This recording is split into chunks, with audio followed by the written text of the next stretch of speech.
Bismillahirrahmanirrahim. Assalamualaikum warahmatullahi wabarakatuh. Innal hamdalillah nahmaduhu wa nasta'inuhu wa nastaghfiruh wa na'udzu billahi min shururi anfusina wa min sayyiati a'malina. May yahdihillahu fala mudilla lahu wa may yudlil fala hadiyalah. Asyhadu an la ilaha illallah wahdahu la syarika lah wa asyhadu anna Muhammadan abduhu wa rasuluhu sallallahu alaihi wasallam. Ya ayyuhalladzina amanu taqullaha haqqa tuqatih wa la tamutunna illa wa antum muslimun.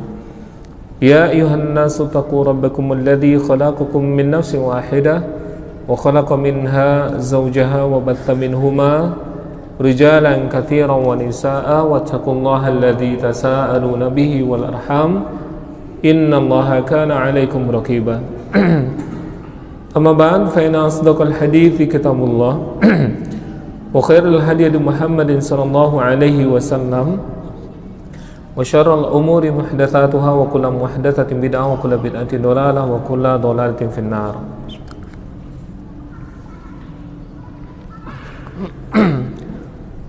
Kembali kita memanjatkan puji dan syukur kepada Allah Subhanahu wa taala. Alhamdulillah Bapak Ibu, berkelimpahan rahmat dan nikmatnya kita masih diberikan kesempatan berkumpul bersama dalam rangka berubudiyah kepada Allah Subhanahu wa taala.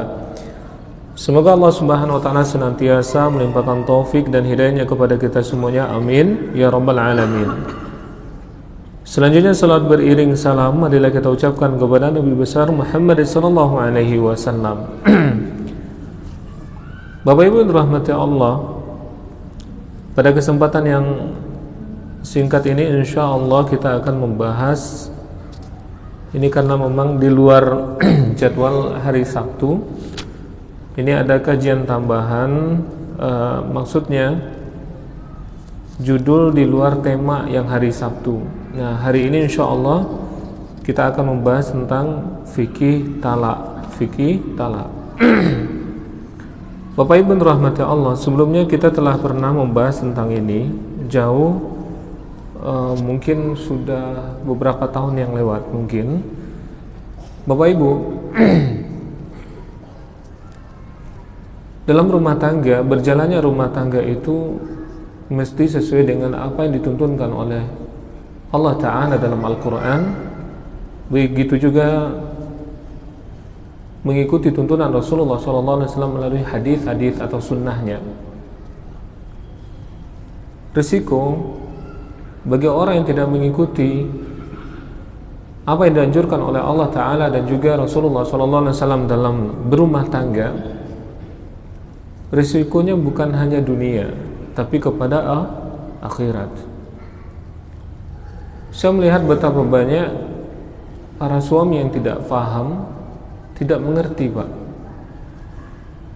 bagaimana kewajiban dia, begitu juga bagaimana fikih terkhusus masalah talak ini, sehingga banyak di lapangan kejadian-kejadian para suami mentalak istrinya. Dan terkadang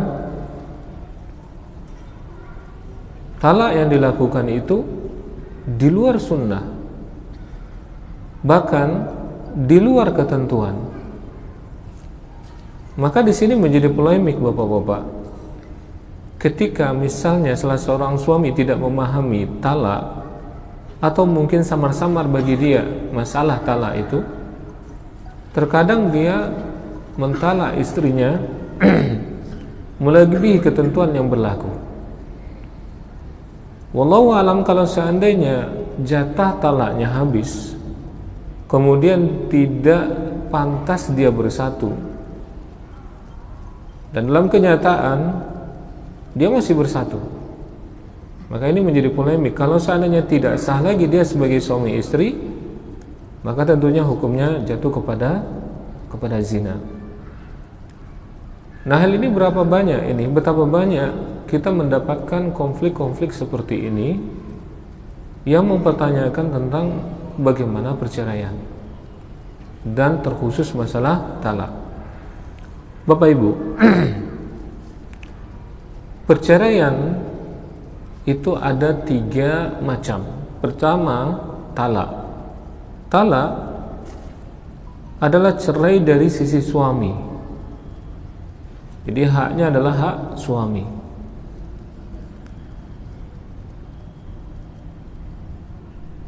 Yang kedua adalah khulu', yaitu wanita yang meminta kepada hakim agar hakim menjatuhkan perceraiannya. Maka ini adalah talak permohonan dari, maksudnya perceraian permohonan dari salah seorang wanita.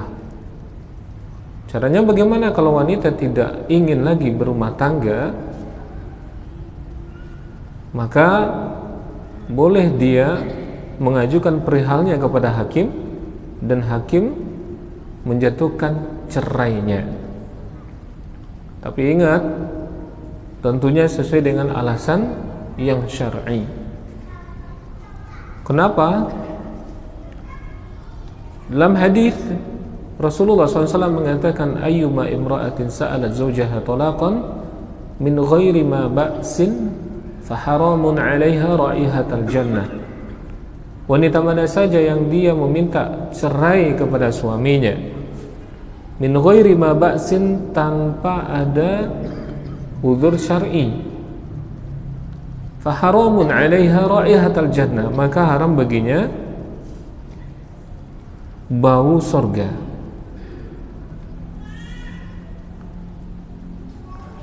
Kalau seandainya ada istri yang sering minta talak, minta cerai, sementara tidak ada alasan yang syar'i, maka haram bagi dia bau surga. Hal ini menunjukkan tercelaknya perpisahan dan perceraian tanpa ada alasan yang dibenarkan oleh agama. Risikonya apa tadi? Risikonya Bapak Ibu, bagi salah seorang wanita yang menjatuhkan atau meminta talak, haram bagi dia bau surga. Sedangkan bau surga itu, kata Nabi sallallahu alaihi wasallam, tercium dari jarak segini-segini. Artinya sebelum masuk surga, dari jarak yang jauh sudah tercium bau surga. Sebelum masuk surga. Maka bagi wanita, jangankan untuk masuk surga, bau surga saja dia tidak dapat kalau seandainya nuntut talak tanpa ada alasan syar'i.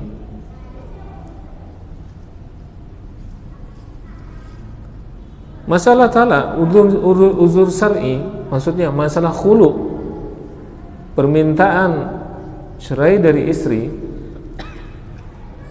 uzur syar'inya seperti sang suami, yang pertama, sang suami tidak melakukan hak-hak Allah, menyembah Allah Subhanahu wa taala.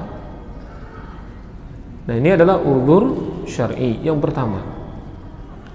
Jadi kalau seandainya suami tidak sholat wajib atau meninggalkan sebagian sholat wajib, ini adalah uzur syar'i. Atau suami tidak puasa, atau suami manhajnya salah, atau manhajnya tidak benar, ini adalah uzur syar'i. Atau hak Allah seperti suami berbuat kesyirikan dan membawa keluarganya kepada kesyirikan, ini adalah uzur syar'i. Yang kedua dan sebagainya, ya, uzur syar'i yang berhubungan dengan hak Allah Subhanahu wa taala. Yang kedua, uzur syar'i yang berhubungan dengan hak seorang istri, seperti istri tidak diberikan belanja nafkah, ya, kemudian istri tidak dipergauli dengan cara yang baik, seperti terjadinya KDRT, atau mungkin hak-hak istri yang lain tidak diberikan, maka ini berhubungan dengan hak istri. Kalau seandainya tidak diberikan oleh suami, ini adalah termasuk udzur syar'i. Tapi kalau seandainya tidak pergi malam minggu misalnya, pergi beli sate, ya pergi jalan-jalan, ya sudah janjian ini ke tepi pantai mungkin malam minggunya, ya pergi jalan-jalan. Lalu banyak juga wanita ya, ketika suaminya tidak penuhi janji, dari dulu udah tidak perhatian kepada ambo, caranya begini, nah gitu ya. Ini tidak uzur syar'i. Kemudian yang ketiga, yang berhubungan dengan anak. Suami yang dayuth seperti membiarkan anaknya bergaul bebas dengan laki-laki lain, atau anaknya yang perempuan tidak dituntun untuk menutup aurat. Ini adalah suami yang dayuth. Kalau ada dia membiarkan seperti ini, anaknya bergaul bebas, atau anaknya bahkan dipengaruhi dengan pengaruh yang buruk, maka ini adalah udzur syar'i.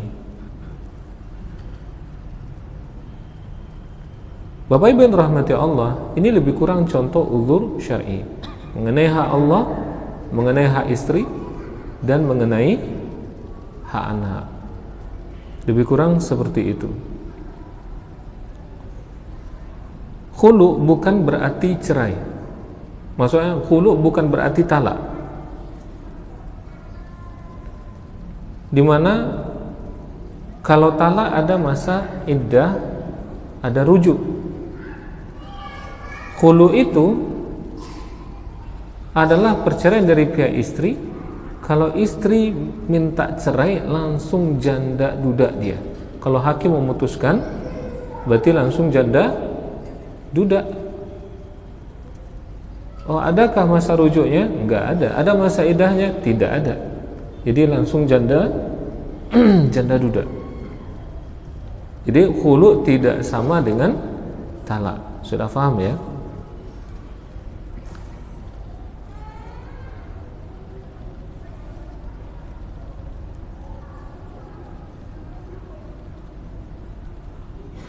Kemudian ini masalah wanita yang meminta khulu kepada suami. Ini bentuk perceraian, perpisahan yang kedua, yaitu khulu. Yang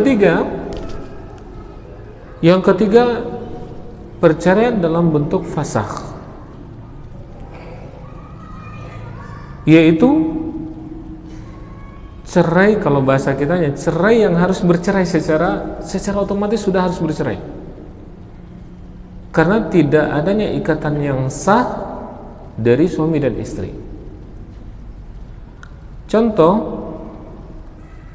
rupanya diketahui fulan dan fulanah menikah, sudah beranak dua, diketahui rupanya dia adalah saudara sepersusuan. Misal dahulu ayah dia saling bertetanggaan, orang tuanya saling bertetanggaan, sama-sama ngontrak, sama-sama ibu muda, sama-sama punya bayi. Lalu si fulanah ini, ibunya pergi ke pasar, waktu bayi itu dia ditinggalkan, dititip ke rumah tetangga yang punya anak laki-laki masih bayi. 3 jam di pasar, tentu si fulanah ini nangis, ya, lapar, lalu disusui oleh ibu si fulan, tetangga tadi, sampai kenyang. Wallahu alam, saya belum mutalaah kembali apakah 2 kali kenyang, 3 kali kenyang atau 5 kali kenyang. Kemudian terjadilah itu mungkin sekitar 10 kali dalam 1 tahun misalnya. Kalau si fulanah ini telah menyusu dengan ibu si fulan, tetangganya, melebihi, ya, kita pakailah 5 kali, anggaplah 10 kali, berarti dia sudah saudara sepersusuan. Bolehkah menikah? Jawabannya tidak. Maka berlaku di situ hukum mahram. ibu susuannya seperti ibu kandung, bapak susuannya, maksudnya istri dari suami dari ibu susuannya adalah seperti bapak kandungnya, dan saudara-saudaranya sepersusuan itu seperti saudara kandung. Nah, berlaku hukum mahram, tidak boleh menikah dengan saudara sepersusuan. Adakah ini terjadi? Sulit ditebak ya, karena tidak ada data berapa kali ini menyusul kemana gitu kan, berapa kali sudah kenyang gitu kan. Nah, ini qadarullah, padahal ini bagian dari ya yang harus diketahui, dan qadarullah banyak yang tidak mengerti masalah ini. Ya kalau tidak tahu ternyata menikah, ya kalau tidak tahu ya syubhat jadinya. Baik. Maka ini fasakh, atau si fulan dan fulana kakak beradik, orang tuanya dua-duanya meninggal, akhirnya dipungut oleh si fulan, dipungut oleh orang lain si fulan ini, fulana ini dipungut oleh orang lain, terpisah selama 20 tahun. 20 tahun kemudian dia bertemu, saling jatuh hati, menikah. Rupanya usut punya usut, setelah menikah mungkin 1 bulan 2 bulan menikah, walaupun dia sudah dinikahkan misal oleh wali yang berhak menikahkannya, ternyata dia adalah saudara kandung, maka fasakh, nikahnya batal otomatis. Sama juga dengan laki-laki wanita yang nikah siri, nikah lari. Ya namanya nikah lari, duduk saja nak selesai ya, apalagi lari. Tapi dinamakan dengan nikah lari. Ya, ini agak susah memahami kalau tidak tahu. Nikah lari itu maksudnya umumnya disandarkan kepada wanita yang tidak disetujui oleh ayahnya, oleh wali.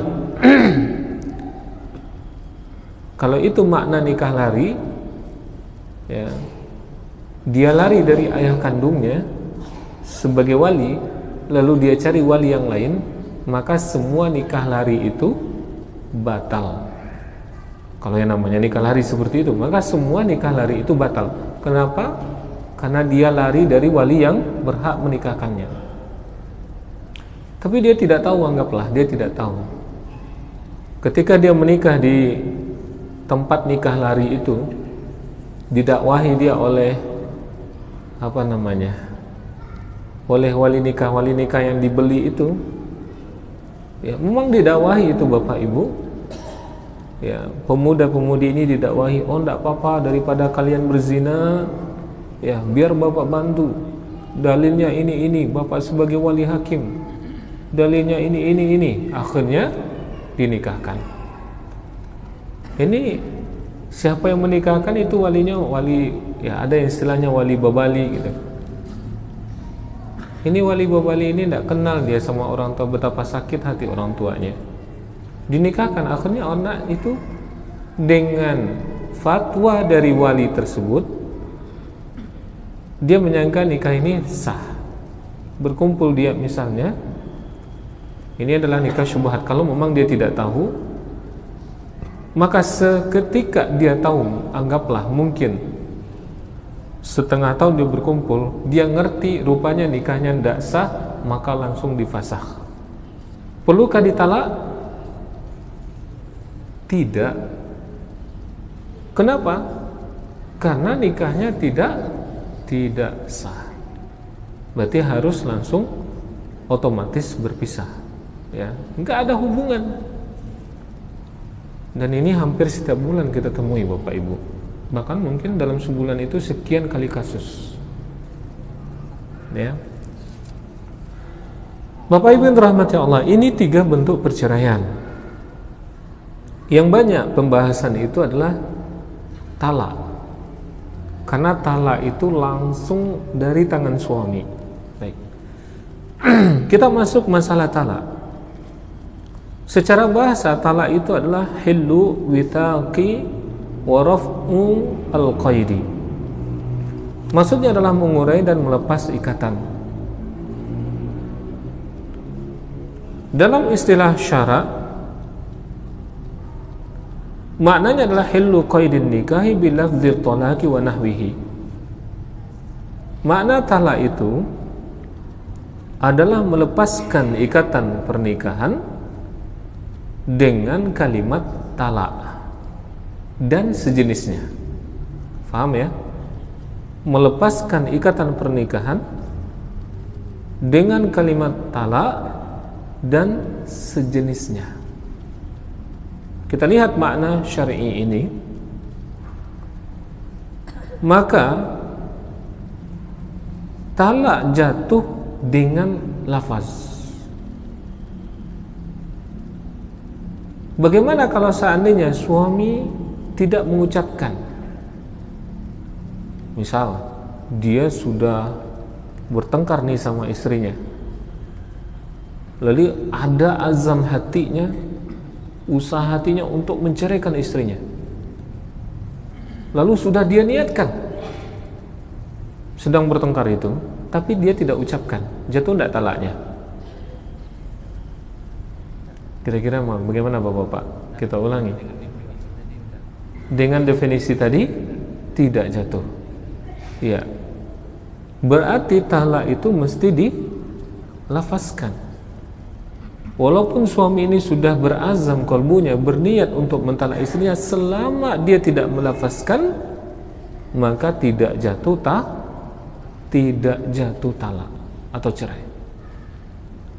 Nah, jadi jatuhnya itu adalah dengan lafaz talak, dengan disebutkan lafaz talak atau seumpamanya yang sama dengan talak.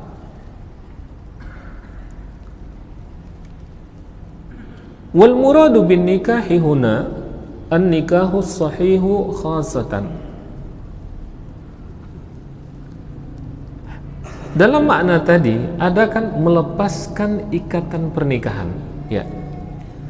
Syekh menyebutkan di sini dalam kitab Sahih Fiqh Sunnah, nikah yang dimaksud itu adalah an-nikahu sahihu, yaitu nikah yang sah. Nikah yang sah, hanya yang sah. Falau kana fasidan lam yasihha fihi talaqu, walakin yakunu mutarikatan aw faskhan. Jadi yang bisa talak itu adalah pada nikah yang sah. Adapun kata Syekh di sini, terjadi pernikahan yang tidak sah seperti nikah lari tadi, atau nikah saudara sepersusuan, kan nikahnya tidak sah ini. Lam yasihha fihi talaqu, tidak sah talaknya. Kenapa? Karena nikahnya tidak sah. Akan tetapi apa yang harus dilakukan? Sebagaimana yang kita katakan tadi, walakin yakunu mutarikatan au faskhon. Akan tetapi yang harus dilakukan oleh laki-laki dan perempuan ini, seketika dia tahu pernikahannya tidak sah, dia langsung tinggalkan, dia langsung pisah, tidak perlu kalimat talak.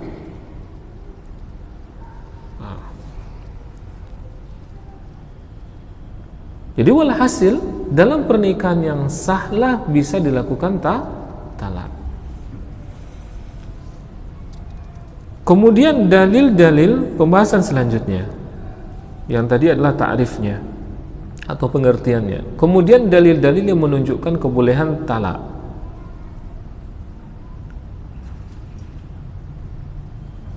Kita sebutkan satu atau dua saja ini karena banyak dalilnya. Pertama adalah surat Al-Baqarah 229. Allah mengatakan, A'udzu billahi minasyaitonir rajim. At-talaqu marratani fa imsakum bima'rufin aw tasrihum bi ihsan. Allah mengatakan talak itu ada dua kali. Maksudnya apa? Talak yang bisa rujuk itu dua kali. Fa imsakun, ya, kalau seandainya dia rujuk, maka rujuklah dengan cara yang ma'ruf. Dia tahan dengan cara yang ma'ruf. Au tasrihum bi ihsan, atau dia ceraikan istrinya dengan cara yang baik. Surat Al-Baqarah ini melegitimasi talak yang bisa dirujuki ada dua. Ya, at-talaqu marrotani. Talak itu ada 2 kali yang bisa dirujuk. Paham ya? Boleh istri dirujuki atau dilepaskan dengan cara yang baik. Berarti talak yang bisa rujuk hanya 2. Kalau sudah 3 kali talaknya, gimana lagi? Bisa rujuk? Kalau dia sudah mentalak istrinya 3 kali, bisakah rujuk? Kalau rujuk nggak bisa, nggak ada jatah lagi, ya, habis. Maka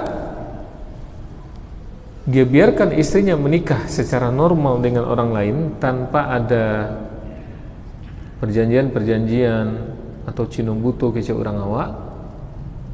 Nah, dia nikah seperti bujang dan gadis, nikahnya sah.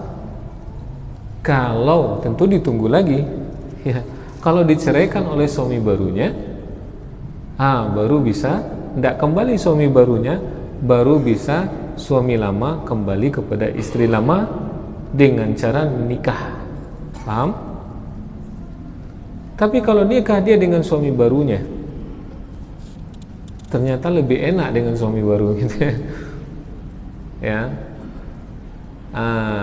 Kira-kira gimana nih? Mau ditunggu atau gimana? Janganlah ditunggu ya. Jangan ditunggu. Baik. Jadi at-talaqu marratani. Talak yang bisa dirujuki itu hanya ada 2. Ya, hanya 2 kali bisa rujuk ya. 2 kali bisa talak dan 2 kali bisa rujuk. Yang ketiga tidak ada lagi. Sudah paham Bapak-bapak? Karena talak itu di tangan kita ya. Nah, tolong difahami ini. Khawatirnya saya, Ustaz, ini saya sudah mentalak istri saya 8 kali. Saya juga susah ini memberikan gimana mengukurnya gitu.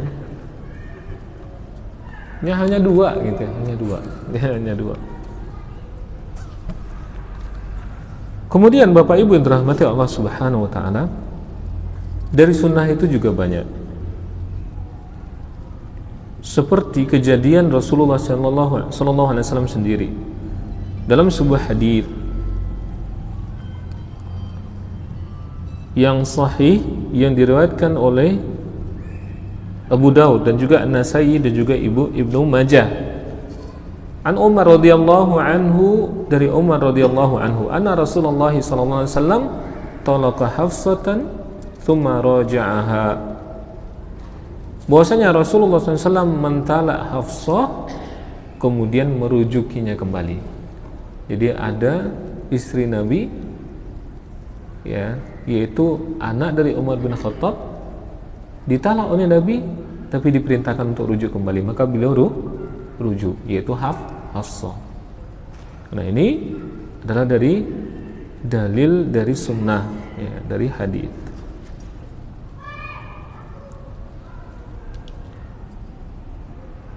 Kemudian Bapak Ibu dirahmati Allah, jadi secara Al-Quran dan juga dalil sunnah sudah ada syariat talak, ya, sudah ada syariat talak. Hukum taklif, pembahasan selanjutnya yaitu hukum taklif tentang talak. Kaum muslimin telah melakukan kesepakatan dari zaman Nabi Sallallahu Alaihi Wasallam tentang talak itu ada syariatnya,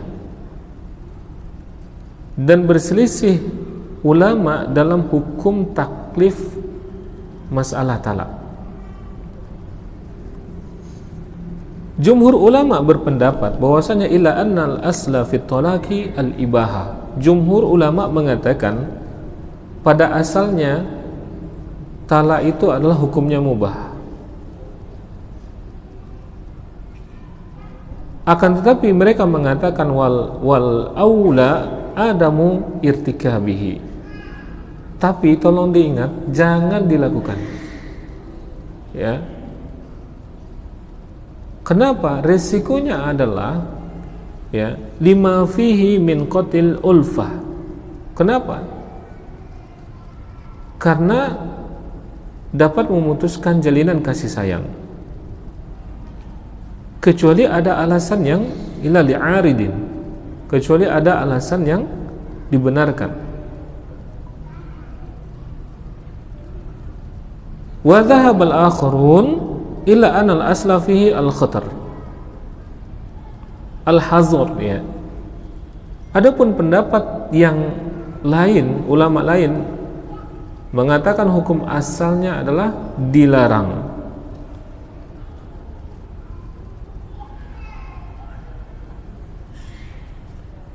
Dan keluar dari larangan ini beberapa kondisi,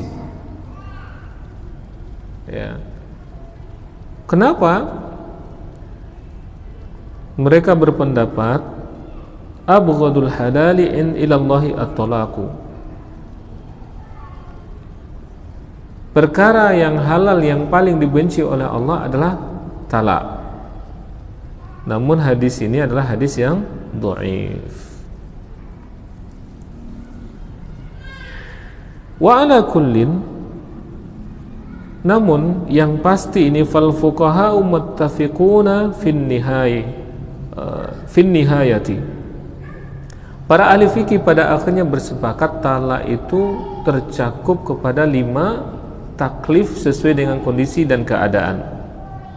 Alla anna talaqa ta'tarihu al-ahkam at-taklifiyah al-khamsa bihasabi adh-dhurufi wal ahwali. Talak tercakup 5 hukum taklif sesuai dengan kondisi dan keadaan. Jadi ada 5. Yang pertama bisa menjadi haram. Berarti ini yang pertama, ya. Seperti mentalak istri pada saat haid atau saat suci tapi telah disetubuhi. Faham, ya? Ini haram. Dan ini adalah talak bid'i. Dan ini termasuk, ya, talak yang dilarang ketika haid dan juga ketika istri sudah suci tapi telah dicampuri. Maka ini adalah talak yang haram. Yang kedua, bisa jadi talak itu makruh, yaitu ketika tidak ada keperluan untuk melakukan perceraian. Padahal suami itu kehidupan rumah tangganya masih normal dan mungkin bisa mungkin kalau seandainya seperti ini bisa menjadi haram menurut sebagian mereka. Jadi dalam posisi makruh ini, ulama mengatakan bahwasanya tidak ada kebutuhan untuk talak, tapi ditalak. Dan boleh jadi nanti masuk pada kondisi haram, berdosa suami.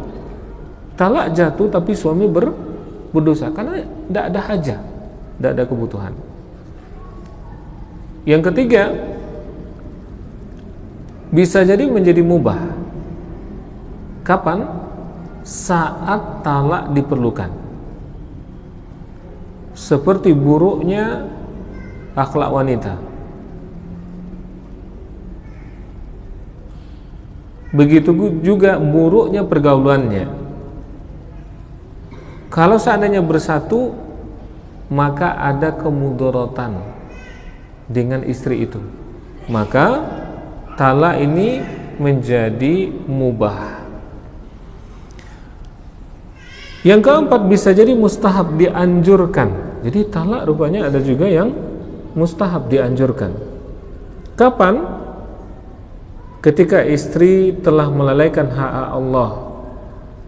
Berarti kalau sudah berhubungan dengan hak Allah dilalaikan oleh istri, bahkan itu sebenarnya hak yang wajib yang harus dia lakukan, seperti sholat atau rukun Islam yang lain seperti puasa, dia tidak lakukan, maka boleh dianjurkan untuk mentalak istri. Kenapa? Karena mempertahankannya menyebabkan Ketika dipertahankan ini Bapak Ibu menyebabkan suami juga rusak, rumah tangga juga rusak. Maka di sini hukumnya adalah mustahab. Yang kelima, wajib.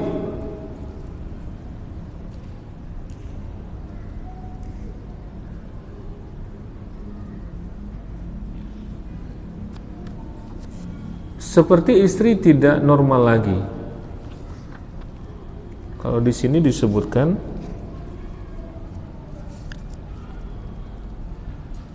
istri itu pikirannya hilang seperti gila gitu ya. Kalau dipertahankan tidak mungkin lagi. Maka di sini hukumnya adalah wajib. Jadi ada 5 ya.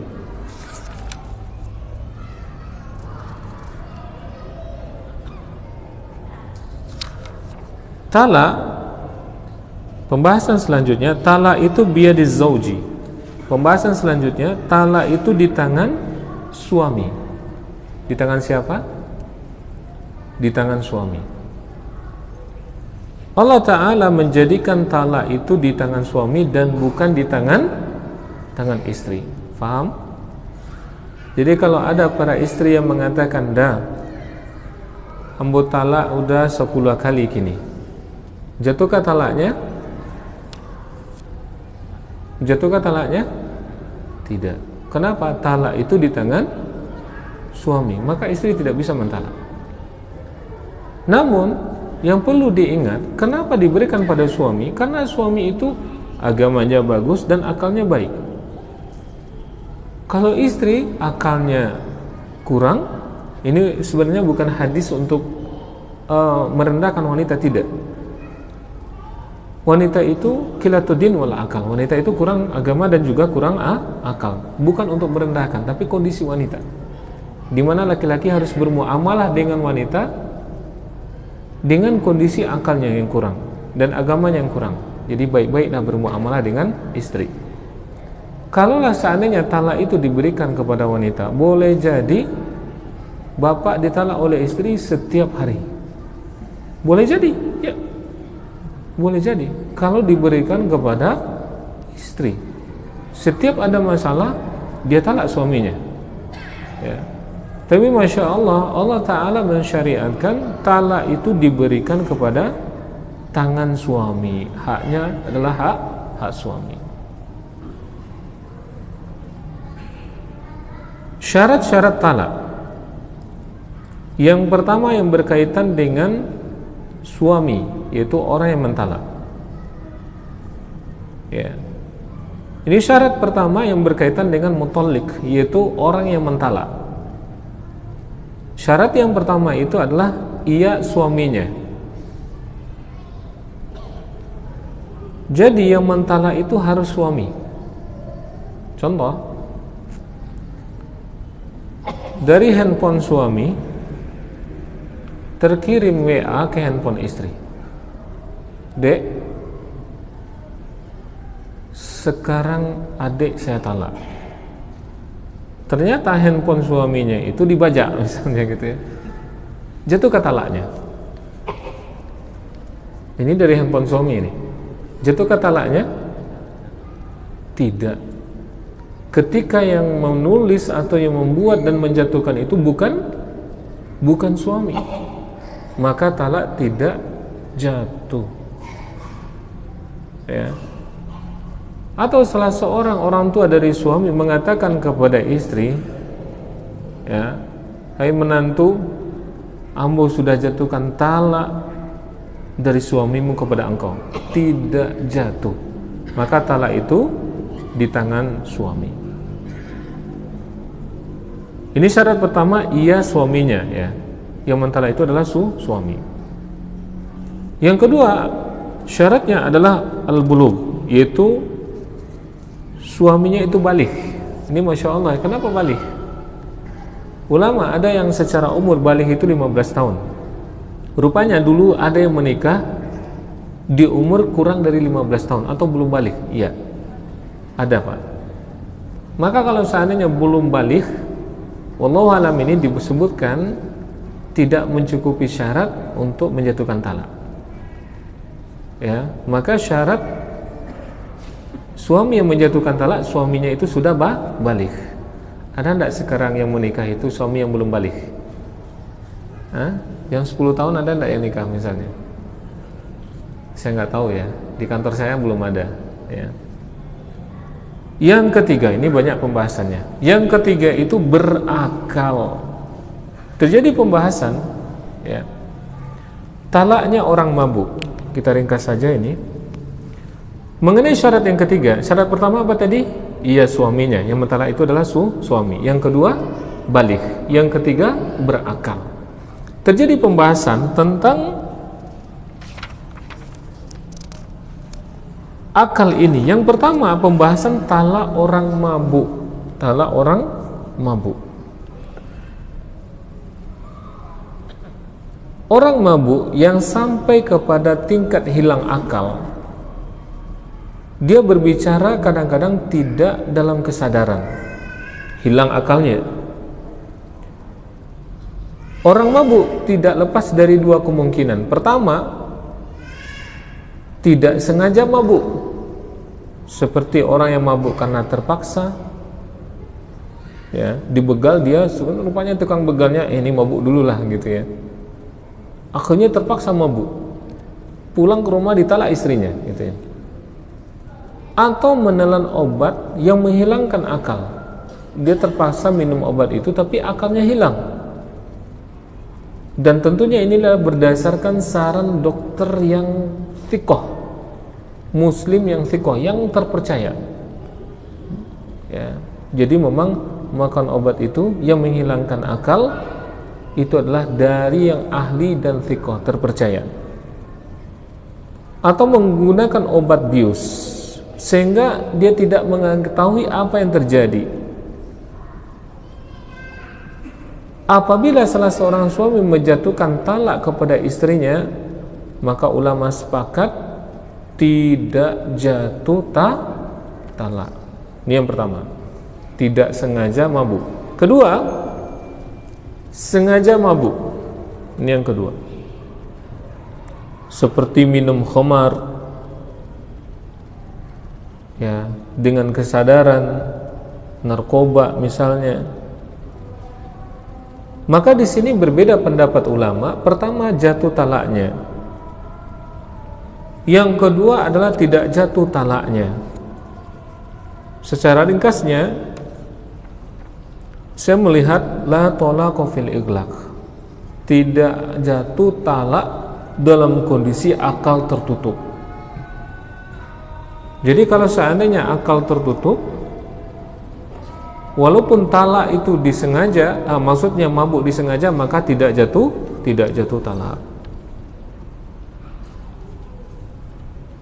Bapak Ibu dirahmati Allah, ini sudah azan. Biasanya ditutup langsung atau bisa disambung setelah azan? Azan dulu baru disambung sedikit. Oke. Azan dulu, silakan.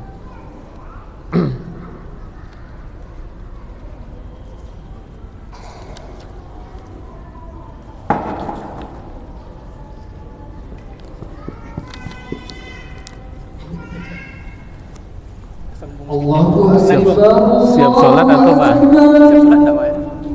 Siap sholat aja. Ya. Sepanjang pembahasan Agak sih, agak panjang. saya bisa Saya aja ya. Jadi ada saya. Kita tutup aja ya.